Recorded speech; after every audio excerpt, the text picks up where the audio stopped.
The Automotive Business Council says it's fairly confident of reaching that projected 8% growth rate.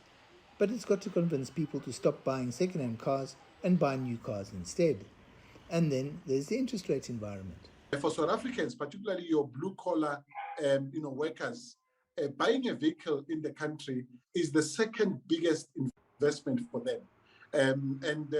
Interest rates play a very critical role because they use their disposable income in order for them to be able to buy those brand new vehicles. In 2020, the export of vehicles and automotive components was valued at $11 billion, or about 13.9% of South Africa's total exports. So there's certainly prospect for what I would call recovery, ongoing recovery, if you look at the way vehicle sales have performed over the COVID period.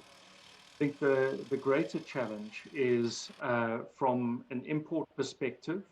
You have supply chain constraints, and you have constant, this is a permanent feature of the South African landscape, currency volatility. Economists aren't convinced that the motor vehicle sector will reach that growth rate. They are going to get growth, but it'll be closer to 5% rather than 8%. I'll tell you why. The South African economy is only forecast to grow 2% or below.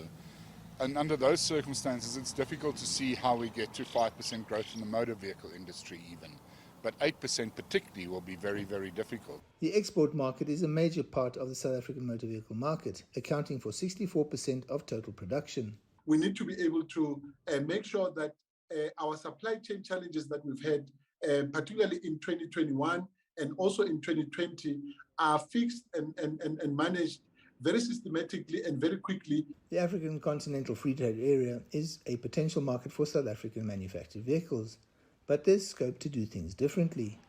It's this clustering component where you have supported and related industries clustering around each other that builds this manufacturing base. And that's where the African Continental Free Trade Agreement, I think, has the greatest prospect. There's no question that the sector is important. The manufacturing component employs around 110,000 people, while its multiplier effect has created 457,000 formal jobs. The question is whether it can take advantage of the opportunities on the continent.